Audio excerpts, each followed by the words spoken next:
The War of the Worlds. By H. E. Wells. Part 2. The Earth Under the Martians. Chapter 1. Underfoot. In the first book I have wandered so much from my own adventures to tell of the experiences of my brother that all through the last 2 chapters 1 and the curate have been lurking in the empty house at Halliford whither we fled to escape the black smoke. There I will resume. We stopped there all Sunday night and all the next day, the day of the panic, in a little island of daylight, cut off by the black smoke from the rest of the world. We could do nothing but wait in aching inactivity during those 2 weary days. My mind was occupied by anxiety for my wife. I figured her at Leatherhead, terrified, in danger, mourning me already as a dead man. I paced the rooms and cried aloud when I thought of how I was cut off from her, of all that might happen to her in my absence. My cousin I knew was brave enough for any emergency, but he was not the sort of man to realize danger quickly, to rise promptly. What was needed now was not bravery, but circumspection. My only consolation was to believe that the Martians were moving Londonward and away from her. Such vague anxieties keep the mind sensitive and painful. I grew very weary and irritable with the curate's perpetual ejaculations. I tired of the sight of his selfish despair. After some ineffectual remonstrance I kept away from him, staying in a room, evidently a children's schoolroom, containing globes, forms, and copybooks. When he followed me thither, I went to a box room at the top of the house and, in order to be alone with my aching miseries, locked myself in. We were hopelessly hemmed in by the black smoke all that day and the morning of the next. There were signs of people in the next house on Sunday evening, a face at a window and moving lights, and later the slamming of a door. But I do not know who these people were, nor what became of them. We saw nothing of them next day. The black smoke drifted slowly riverward all through Monday morning, creeping nearer and nearer to us, driving at last along the roadway outside the house that hid us. A Martian came across the fields about midday, laying the stuff with a jet of superheated steam that hissed against the walls, smashed all the windows it touched, and scalded the curate's hand, as he fled out of the front room. When at last we crept across the sodden rooms and looked out again, the country northward was as though a black snowstorm had passed over it. Looking towards the river, we were astonished to see an unaccountable redness mingling with the black of the scorched meadows. For a time we did not see how this change affected our position, save that we were relieved of our fear of the black smoke. But later I perceived that we were no longer hemmed in, that now we might get away. So soon as I realized that the way of escape was open, my dream of action returned. But the curate was lethargic, unreasonable. "We are safe here," he repeated, "safe here." I resolved to leave him, would that I had. Wiser now for the artilleryman's teaching, I sought out food and drink. I had found oil and rags for my burns, and I also took a hat and a flannel shirt that I found in one of the bedrooms. When it was clear to him that I meant to go alone, had reconciled myself to going alone, he suddenly roused himself to come. And all being quiet throughout the afternoon, we started about 5 o'clock, as I should judge, along the blackened road to Sunbury. In Sunbury, and at intervals along the road, were dead bodies lying in contorted attitudes, horses as well as men, overturned carts and luggage, all covered thickly with black dust. That pall of cindery powder made me think of what I had read of the destruction of Pompeii. We got to Hampton Court without misadventure, our minds full of strange and unfamiliar appearances, and at Hampton Court our eyes were relieved to find a patch of green that had escaped the suffocating drift. We went through Bushy Park, with its deer going to and from under the chestnuts, and some men and women hurrying in the distance towards Hampton, and so we came to Twickenham. These were the first people we saw. Away across the road the woods beyond Ham and Petersham were still afire. Twickenham was uninjured by either heat ray or black smoke, and there were more people about here, though none could give us news. For the most part they were like ourselves, taking advantage of a lull to shift their quarters. I have an impression that many of the houses here were still occupied by scared inhabitants, too frightened even for flight. Here too the evidence of a hasty rout was abundant along the road. I remember most vividly 3 smashed bicycles in a heap, pounded into the road by the wheels of subsequent carts. We crossed Richmond Bridge about 8:30. We hurried across the exposed bridge, of course, but I noticed floating down the stream a number of red masses, some many feet across. I did not know what these were, there was no time for scrutiny, and I put a more horrible interpretation on them than they deserved. Here again on the Surrey side were black dust that had once been smoke, and dead bodies, a heap near the approach to the station, but we had no glimpse of the Martians until we were some way towards Barnes. We saw in the blackened distance a group of 3 people running down a side street towards the river, but otherwise it seemed deserted. Up the hill Richmond town was burning briskly, outside the town of Richmond there was no trace of the black smoke. Then suddenly, as we approached Kew, came a number of people running, and the upper works of a Martian fighting machine loomed in sight over the housetops, not 100 yards away from us. We stood aghast at our danger, and had the Martian looked down we must immediately have perished. We were so terrified that we dared not go on, but turned aside and hid in a shed in a garden. There the curate crouched, weeping silently, and refusing to stir again. But my fixed idea of reaching Leatherhead would not let me rest, and in the twilight I ventured out again. I went through a shrubbery, and along a passage beside a big house standing in its own grounds, and so emerged upon the road, towards Kew. The curate I left in the shed, but he came hurrying after me. That second start was the most foolhardy thing I ever did. For it was manifest the Martians were about us.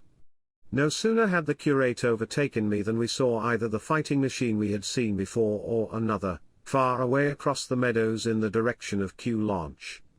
4 or 5 little black figures hurried before it across the green-grey of the field, and in a moment it was evident this Martian pursued them. In 3 strides he was among them, and they ran radiating from his feet in all directions. He used no heat ray to destroy them, but picked them up one by one. Apparently he tossed them into the great metallic carrier which projected behind him, much as a workman's basket hangs over his shoulder. It was the first time I realized that the Martians might have any other purpose than destruction with defeated humanity. We stood for a moment petrified, then turned and fled through a gate behind us into a walled garden, fell into, rather than found, a fortunate ditch, and lay there, scarce daring to whisper to each other until the stars were out. I suppose it was nearly 11 o'clock before we gathered courage to start again, no longer venturing into the road, but sneaking along hedgerows and through plantations, and watching keenly through the darkness, he on the right and I on the left, for the Martians, who seemed to be all about us. In one place we blundered upon a scorched and blackened area, now cooling and ashen, and a number of scattered dead bodies of men, burned horribly about the heads and trunks but with their legs and boots mostly intact, and of dead horses, 50 feet, perhaps, behind a line of 4 ripped guns and smashed gun carriages. Sheen, it seemed, had escaped destruction, but the place was silent and deserted. Here we happened on no dead, though the night was too dark for us to see into the side roads of the place. In Sheen my companion suddenly complained of faintness and thirst, and we decided to try one of the houses. The first house we entered, after a little difficulty with the window, was a small semi-detached villa, and I found nothing eatable left in the place but some mouldy cheese. There was, however, water to drink, and I took a hatchet, which promised to be useful in our next house-breaking. We then crossed to a place where the road turns towards Mortlake. Here there stood a white house within a walled garden, and in the pantry of this domicile we found a store of food, 2 loaves of bread in a pan, an uncooked steak, and the half of a ham. I give this catalogue so precisely because, as it happened, we were destined to subsist upon this store for the next fortnight. Bottled beer stood under a shelf, and there were 2 bags of haricot beans and some limp lettuces. This pantry opened into a kind of wash-up kitchen, and in this was firewood. There was also a cupboard, in which we found nearly a dozen of burgundy, tin soups and salmon, and 2 tins of biscuits. We sat in the adjacent kitchen in the dark, for we dared not strike a light, and ate bread and ham, and drank beer out of the same bottle. The curate, who was still timorous and restless, was now, oddly enough, for pushing on, and I was urging him to keep up his strength by eating when the thing happened that was to imprison us. "It can't be midnight yet," I said, and then came a blinding glare of vivid green light. Everything in the kitchen leapt out, clearly visible in green and black, and vanished again. And then followed such a concussion as I have never heard before or since. So close on the heels of this as to seem instantaneous came a thud behind me, a clash of glass, a crash and rattle of falling masonry all about us, and the plaster of the ceiling came down upon us, smashing into a multitude of fragments upon our heads. I was knocked headlong across the floor against the oven handle and stunned. I was insensible for a long time, the curate told me, and when I came to we were in darkness again, and he, with a face wet, as I found afterwards, with blood from a cut forehead, was dabbing water over me. For some time I could not recollect what had happened. Then things came to me slowly. A bruise on my temple asserted itself. "Are you better?" asked the curate in a whisper. At last I answered him. I sat up. "Don't move," he said. "The floor is covered with smashed crockery from the dresser. You can't possibly move without making a noise, and I fancy they are outside." We both sat quite silent, so that we could scarcely hear each other breathing. Everything seemed deadly still, but once something near us, some plaster or broken brickwork, slid down with a rumbling sound. Outside and very near was an intermittent, metallic rattle. "That?" said the curate, when presently it happened again. "Yes," I said. "But what is it?" "A Martian," said the curate. I listened again. "It was not like the heat ray," I said, and for a time I was inclined to think one of the great fighting machines had stumbled against the house, as I had seen one stumble against the tower of Shepperton Church. Our situation was so strange and incomprehensible that for 3 or 4 hours, until the dawn came, we scarcely moved. And then the light filtered in, not through the window, which remained black, but through a triangular aperture between a beam and a heap of broken bricks in the wall behind us. The interior of the kitchen we now saw greyly for the first time. The window had been burst in by a mass of garden mould, which flowed over the table upon which we had been sitting and lay about our feet. Outside, the soil was banked high against the house. At the top of the window frame we could see an uprooted drainpipe. The floor was littered with smashed hardware, the end of the kitchen towards the house was broken into, and since the daylight shone in there, it was evident the greater part of the house had collapsed. Contrasting vividly with this ruin was the neat dresser, stained in the fashion, pale green, and with a number of copper and tin vessels below it, the wallpaper imitating blue and white tiles, and a couple of colored supplements fluttering from the walls above the kitchen range. As the dawn grew clearer, we saw through the gap in the wall the body of a Martian, standing sentinel, I suppose, over the still glowing cylinder. At the sight of that we crawled as circumspectly as possible out of the twilight of the kitchen into the darkness of the scullery. Abruptly the right interpretation dawned upon my mind. "The 5th cylinder," I whispered, "the 5th shot from Mars, has struck this house and buried us under the ruins." For a time the curate was silent, and then he whispered, "God have mercy upon us." I heard him presently whimpering to himself. Save for that sound we lay quite still in the scullery. I for my part scarce dared breathe, and sat with my eyes fixed on the faint light of the kitchen door. I could just see the curate's face, a dim, oval shape, and his collar and cuffs.